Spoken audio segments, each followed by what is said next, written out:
मैं Manoj Gupta, chemistry teacher for neat and IIT। आज हम लोग सरफेस केमिस्ट्री के अंतर्गत कोलाइडल सॉल्यूशन में प्रॉपर्टीज की बात करेंगे। किसकी बात करेंगे बेटा?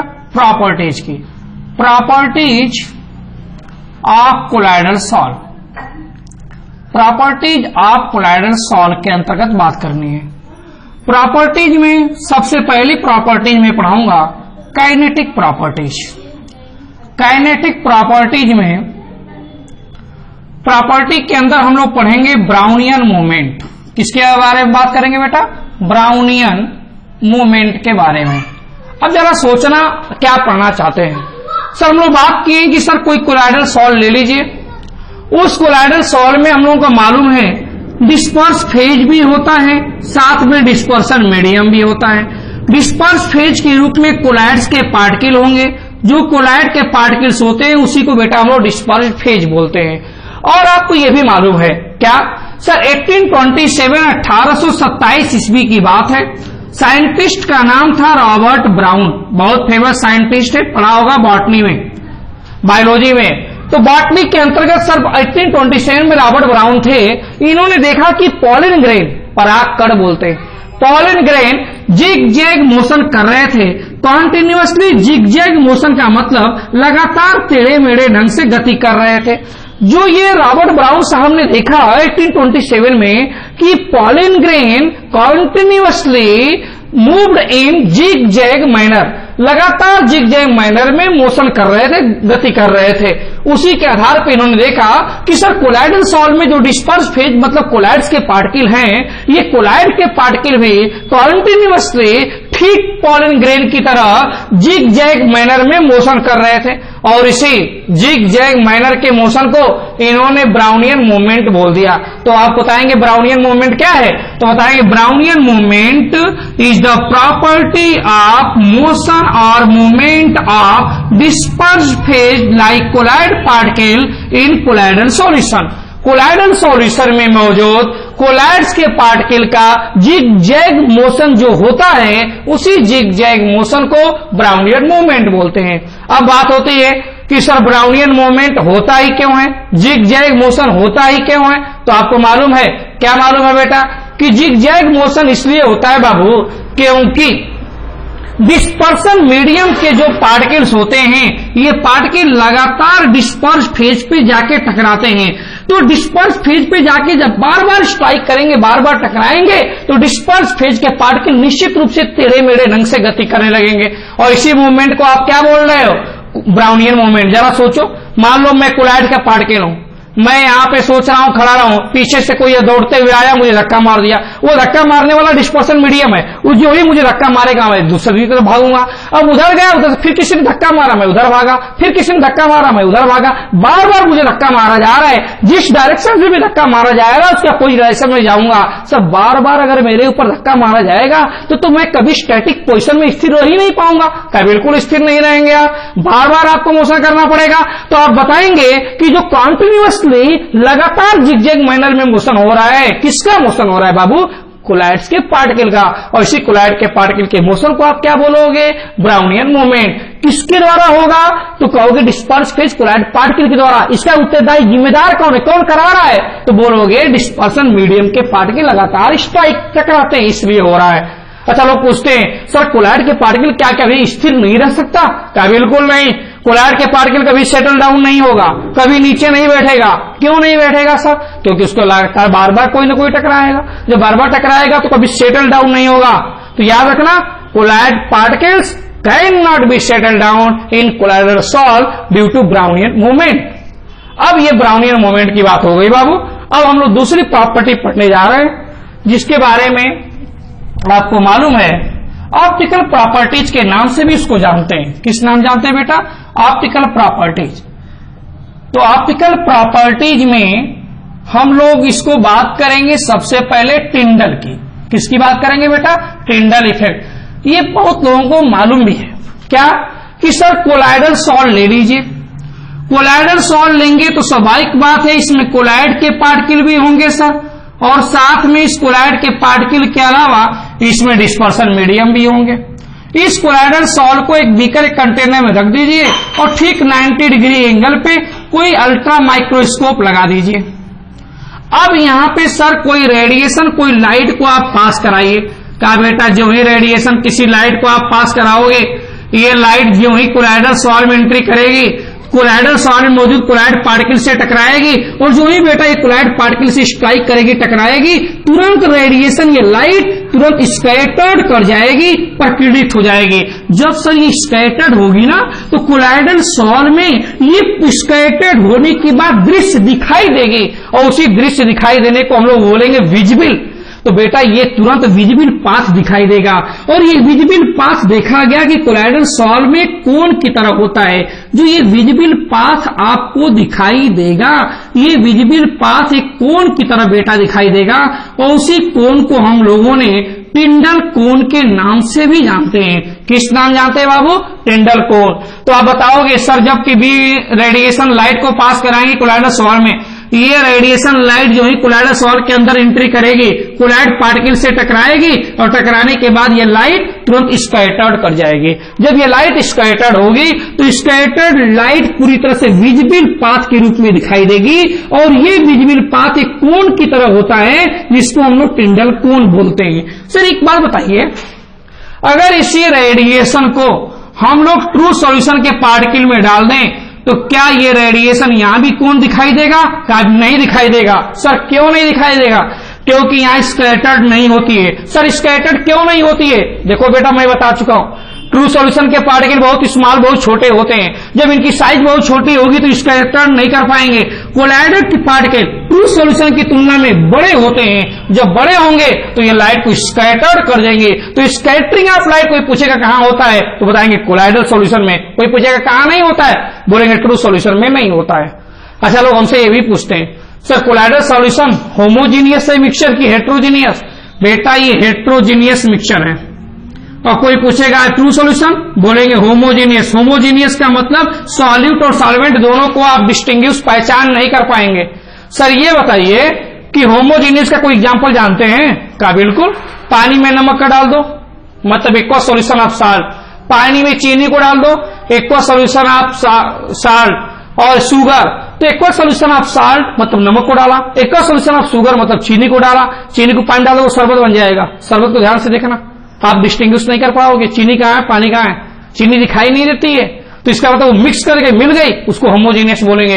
होमोजीनियस में कभी भी टिंडल इफेक्ट नहीं होगा। कोई पूछेगा क्यों नहीं होगा तो आप बताएंगे क्योंकि ट्रू सॉल्यूशन के पार्टिकल बहुत छोटे होते हैं। तो बेटा समझना जरा, रेडिएशन जब लाइट को पास कराएंगे कोलाइडल सॉल्ट में, कोलाइडल सॉल्ट में पास कराने के बाद टिंडल कोन विजिबल होगा, टिंडल कोन दिखाई देगा और इसी प्रभाव को हम लोग क्या बोलते हैं? Tyndall effect. Tyndall effect is a phenomena in which when a radiation is passed through colloidal solution, then a cone-like visible path is appear, which is called as Tyndall cone, and that process is called as Tyndall effect या Tyndall phenomena।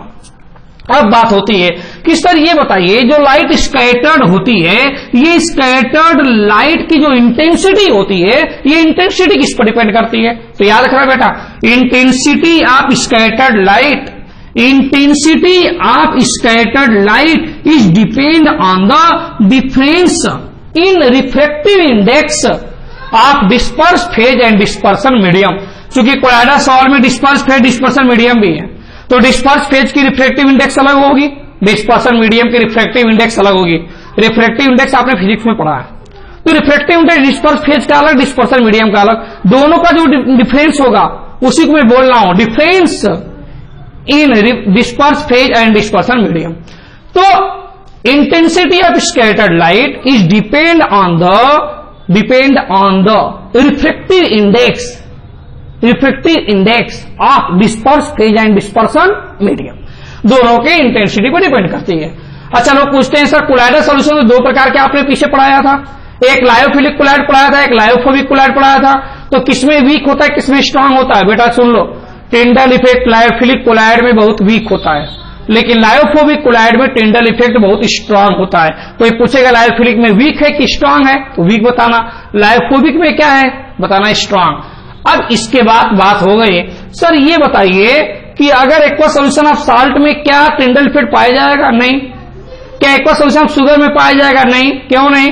क्योंकि sir ये true solution है। क्या homogeneous में पाया जाएगा? Homogeneous में नहीं होगा। किस में पाया जाएगा? हेट्रोजीनियस में पाया जाएगा। अच्छा, फिर लोग पूछते हैं टेंडर इफेक्ट के बारे में, सर कोई एग्जाम्पल बताइए। तुम लोग एग्जाम्पल बहुत देखे हो। क्या देखे हो सर? एग्जाम्पल हम लोग कितना देखे हैं? क्या बेटा आसमान का रंग कैसा होता है? तुम बताओगे नीला। इसका मतलब कलर अगर मैं पूछूं स्काई का तो कैसा बताते हो? कहोगे ब्लू कलर। तो ब्लू कलर ऑफ स्काई, ये एग्जाम्पल किसका है जानते हो? स्कैटरिंग ऑफ लाइट, मतलब टेंडर इफेक्ट का। समुद्र का जल नीला होता है, तो समुद्र का जल नीला होना भी किसका एग्जाम्पल है बेटा? टेंडर इफेक्ट का। कोई पूछेगा इसका मतलब सर हम लोग और कोई एग्जाम्पल बताइए। क्या कमेट देखा है? कोमेट, कोमेट के बारे में ध्रुव तारा, उसका जो टेल दिखाई देता है आसमान में, वो भी किसका एग्जाम्पल है? Scattering of light, tender effect का। कभी तुम लोगों ने विजिबल पाथ प्रोजेक्टर का देखा होगा, वो भी किसका एग्जाम्पल है? टेंडर इफेक्ट का। और कभी बाबू तुम लोगों ने सिनेमा हॉल में अगर गए हो तो सिनेमा हॉल में पर्दा देखा होगा, तो पर्दा भी स्कैटरिंग ऑफ लाइट का मतलब टेंडर इफेक्ट का ही एग्जाम्पल है। सर हम लोग इसका मतलब हम लोग बात करें और कोई एग्जाम्पल्स के बारे में। क्या बेटा बहुत कॉमन सा एग्जाम्पल बता दूं? कोई तुम्हारा घर होगा, अंधेरे वाला रूम देखना, उसमें कहीं होल खिड़की होगा, खिड़की से जो प्रकाश की रोशनी आती होगी, सूर्य की रोशनी आती होगी बेटा, तो देखना उसमें तमाम छोटे छोटे धूल के पार्टिकल रिवॉल्व करते होंगे, लगातार चक्कर लगाते होंगे, घूमते होंगे। वो भी एग्जाम्पल्स है। किसका एग्जाम्पल है बेटा? टेंडर इफेक्ट का। अब टेंडर इफेक्ट के बारे में बात हो चुकी है बेटा, जितना टॉपिक बताया इसी से क्वेश्चन आएगा। अब उसके बाद तीसरी प्रॉपर्टी हम लोग टेंडर इफेक्ट के बाद पढ़ने जा रहे हैं। किसके बारे में पढ़ने जा रहे हैं? सर इलेक्ट्रोफोरेसिस के बारे में। तीसरा एग्जाम्पल देखना बेटा, इलेक्ट्रोफोरेसिस। इलेक्ट्रोफोरेसिस ये कैसा एग्जाम्पल है? सर इसमें हम लोगों ने पढ़ा है क्या, एक यू ट्यूब ले लीजिए, यू शेप का ट्यूब ले लीजिए। अब यू शेप के ट्यूब में दो इलेक्ट्रोड लगा दीजिए। एक तरफ इलेक्ट्रोड एनोड लगा दीजिएगा और एक तरफ इलेक्ट्रोड कैथोड लगा दीजिएगा। जब एक तरफ एनोड लगाएंगे, एक तरफ कैथोड लगाएंगे, एनोड के ऊपर बेटा पॉजिटिव चार्ज होगा, कैथोड के ऊपर नेगेटिव चार्ज होगा। इस यू ट्यूब में कोलाइड्स के पार्टिकल ले लेना। कोलाइडल सॉल्यूशन में जो कोलाइड के पार्टिकल होंगे उनके ऊपर कोई एक चार्ज होगा, या तो प्लस या तो माइनस, या तो पॉजिटिव चार्ज होगा या तो नेगेटिव चार्ज होगा। मान लो इनके ऊपर पॉजिटिव चार्ज है। अगर सर पॉजिटिव चार्ज है तो जब इलेक्ट्रिक फील्ड प्रोवाइड कराएंगे, इलेक्ट्रिक करंट पास कराएंगे, तो ये पॉजिटिव चार्ज कोलाइड हमेशा नेगेटिव इलेक्ट्रोड की तरफ जाएंगे, क्योंकि प्लस है तो माइनस की तरफ जाएंगे। तो पॉजिटिव चार्ज कोलाइड हमेशा इस कैथोड की तरफ जाएंगे, क्योंकि कैथोड पे नेगेटिव चार्ज है। जब कैथोड की तरफ जाएंगे तो इसी प्रोसेस को बोलेंगे बेटा कैटाफोरेसिस। क्या बोलेंगे बेटा? कैटाफोरेसिस। अच्छा मान लो कोलाइड के पार्टिकल के ऊपर सबके ऊपर एक नेगेटिव चार्ज हो, तो सर अगर सबके ऊपर नेगेटिव चार्ज होगा तो ये कैथोड की तरफ नहीं जाएंगे। यदि सोचिए जरा, अगर इनके ऊपर नेगेटिव चार्ज होगा तो ये नेगेटिव चार्ज होने के बाद सर ये पॉजिटिव इलेक्ट्रोड मतलब एनोड की तरफ जाने लगेंगे। जब एनोड की तरफ जाएंगे तो उस प्रोसेस को आप एनाफोरेसिस बोलेंगे। सर एक बात तो कंफर्म है, कोलाइड पार्टिकल पे या तो नेगेटिव चार्ज होगा या तो पॉजिटिव चार्ज होगा। अगर ये सर नेगेटिव चार्ज होगा तो एनायन बोलेंगे। एनायन हमेशा एनोड की तरफ जाएंगे, और पॉजिटिव चार्ज होगा मतलब कैटायन होंगे तो हमेशा कैथोड की तरफ जाएंगे। तो कोलाइड पार्टिकल निश्चित रूप से किसी न किसी एक पार्टिकुलर इलेक्ट्रोड की तरफ मूव करेगा, उसी प्रोसेस को इलेक्ट्रोफोरेसिस बोलेंगे। तो कोई पूछेगा इलेक्ट्रोफोरेसिस क्या है बेटा, तो क्या बताओगे? Electrophoresis is a process in which colloid particles can be migrate towards any one electrode. अब किसी भी इलेक्ट्रोड की तरफ जब मूव करेंगे तो उसी प्रोसेस को आप इलेक्ट्रोफोरेसिस बोलोगे। इलेक्ट्रोफोरेसिस दो प्रकार के हो सकते हैं, एनाफोरेसिस या कैटाफोरेसिस। ये डिपेंड करता है कि कोलाइड के पार्टिकल पे चार्ज कैसे। सर क्या बताइए, अगर हमको ये नहीं मालूम है कि किसके ऊपर कौन सा चार्ज है, अगर इस इलेक्ट्रोफोरेसिस की प्रोसेस को हम लोग अप्लाई कर दें तो बेटा अगर जरा सोचो कोई ऐसा कोलाइडल सॉल्यूशन तुम्हें कोलाइड पार्टिकल के बारे में मालूम ही नहीं कि कौन सा चार्ज है, तुमने अगर उस पर लागू कर दिया इलेक्ट्रोफोरेसिस, इलेक्ट्रिक फील्ड प्रोवाइड करा दिया, तो ये कोलाइड पार्टिकल अगर मान लो कैथोड की तरफ जा रहे हैं तो एक बात कंफर्म है, कैथोड की तरफ कोलाइड पार्टिकल तभी जा सकता है जब कोलाइड पार्टिकल के ऊपर पॉजिटिव चार्ज होगा, क्योंकि कैथोड पे तो माइनस है, तो पॉजिटिव चार्ज होगा। इसका मतलब कोलाइड पार्टिकल पे कौन सा चार्ज है, इस बात की जानकारी हम लोगों को इलेक्ट्रोफोरेसिस से मिल सकती है। अगर सर कोलॉइड के पार्टिकल एनोड पे जा रहे हैं, इसका मतलब कि उनके ऊपर नेगेटिव चार्ज होगा। अगर कैथोड पे जा रहे हैं तो उसका मतलब उनके ऊपर पॉजिटिव चार्ज होगा। तो चार्ज ऑफ कोलॉइड पार्टिकल जब कभी डिस्टिंग्विश करना होगा तो आप किस मेथड का यूज करोगे बेटा? इलेक्ट्रोफोरेसिस का। अब चौथी हेडिंग हम लोग पढ़ने जा रहे हैं। कौन सी हेडिंग बेटा? इलेक्ट्रो ऑस्मोसिस की। चौथी हेडिंग मैं आपको बता देता हूं, इलेक्ट्रो ऑस्मोसिस की। बहुत इंपॉर्टेंट हेडिंग है बेटा ये, इलेक्ट्रो ऑस्मोसिस। थोड़ा शब्दों पे मेरे ध्यान देना। मैंने बताया है क्या कि कोलाइडल सॉल्यूशन में डिस्पर्स फेज भी होंगे और साथ में डिस्पर्सन मीडियम भी होंगे। अगर डिस्पर्स फेज मतलब कोलाइड के पार्टिकल मूवमेंट करेंगे किसी पार्टिकुलर इलेक्ट्रोड की तरफ तो उसे आप इलेक्ट्रोफोरेसिस बोलेंगे, लेकिन जब डिस्पर्सन मीडियम के पार्टिकल मूवमेंट करें तो उसको इलेक्ट्रो ऑस्मोसिस बोलेंगे। याद रखना, the migration of dispersion medium particle, किसका medium? Dispersion medium particle towards any electrode in electric field is called as electro osmosis. तो थोड़ा सा अंतर है। किसका अंतर है? इलेक्ट्रोफोरेसिस का, इलेक्ट्रो ऑस्मोसिस का। इलेक्ट्रोफोरेसिस में कोलॉइड के पार्टिकल जाते हैं इलेक्ट्रोड की तरफ, लेकिन इलेक्ट्रो ऑस्मोसिस में कोलॉइड के पार्टिकल नहीं जाते। कौन जाता है बेटा? डिस्पर्सन मीडियम के पार्टिकल जाते हैं। तो जब कभी डिस्पर्स फिर कोलॉइड के पार्टिकल जाएंगे तो इलेक्ट्रोफोरेसिस बोलोगे, और डिस्पर्सन मीडियम के पार्टिकल जाएंगे तो उसे इलेक्ट्रो ऑस्मोसिस बोलोगे। तो इलेक्ट्रो ऑस्मोसिस में कोई पूछेगा किसके पार्टिकल जाएंगे तो बताओ डिस्पर्सन मीडियम के पार्टिकल। और डिस्पर्सन मीडियम पे कैसे चार्ज होगा ये डिफाइन कौन करेगा? Disperse phase. अगर कोलॉइड पार्टिकल में प्लस चार्ज होगा तो इस पर माइनस आएगा, इस पर माइनस होगा तो इस पर प्लस होगा, हमेशा अपोजिट चार्ज रखेगा डिस्पर्सन मीडियम। अब चौथा इलेक्ट्रो ऑस्मोसिस के बाद पांचवी हेडिंग हम लोगों को पढ़नी है बेटा, बहुत इंपॉर्टेंट हेडिंग है, जीटा पोटेंशियल के बारे में। जीटा पोटेंशियल या इसी को बोलते हैं बाबू electrical double layer. Electrical double layer, इसके बारे में बात करना बाबू। अब क्या बात करेंगे? सर कोई कोलॉइड्स ले ले सॉल्यूशन कोलॉइड सॉल्यूशन में कोलॉइड के पार्टिकल्स होंगे। इन कोलॉइड के पार्टिकल पे एक फिक्स्ड लेयर होगी, उस फिक्स्ड लेयर पे एक पार्टिकुलर चार्ज होगा। अब मान लो इस फिक्स्ड लेयर पॉजिटिव चार्ज रखता है, तो इसके इंडक्शन के कारण, इसके प्रेरक के कारण, इंडक्शन समझते हो ना बाबू, किसी के कारण कोई चार्ज डेवलप हो जाना। अगर ये प्लस है तो एक दूसरी लेयर बनेगी जिस पर सिर्फ निगेटिव चार्ज होगा। अब पॉजिटिव चार्ज है, ये निगेटिव, ये फिक्स्ड लेयर होगी, ये फिक्स्ड लेयर है, और लेकिन ये फिक्स्ड लेयर है, लेकिन ये बेटा मोबाइल लेयर है। मोबाइल का मतलब गतिशील, मूव करती रहेगी।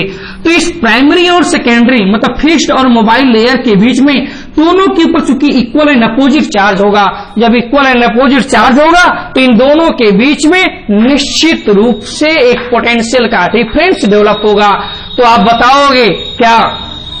A potential is developed between two opposite charges are called as zeta potential। तो कोई पूछेगा जीटा पोटेंशियल में इनके ऊपर कौन सा चार्ज होगा, तो कहोगे या तो प्लस हो सकता है या तो माइनस। कोलॉइड पार्टिकल पे या तो प्लस चार्ज होगा या तो माइनस चार्ज होगा।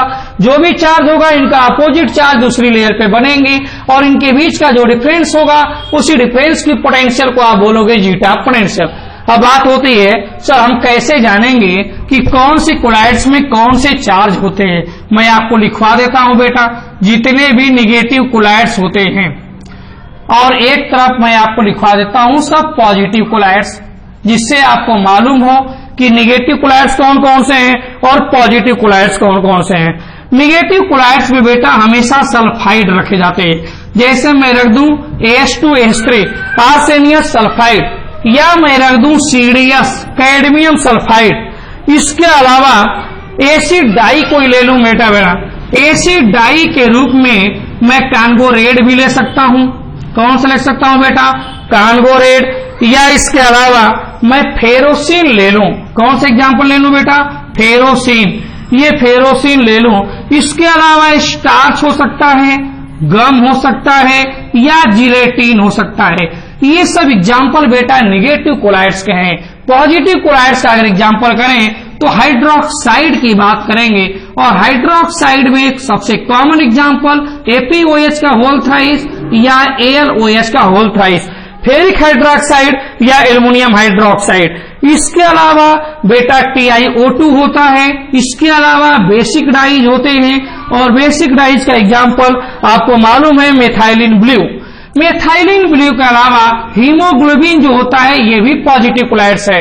तो निश्चित रूप से आप प्रॉपर्टीज के बारे में पढ़ लिए हैं। नेक्स्ट वीडियो में नेक्स्ट टॉपिक की बात करेंगे। धन्यवाद।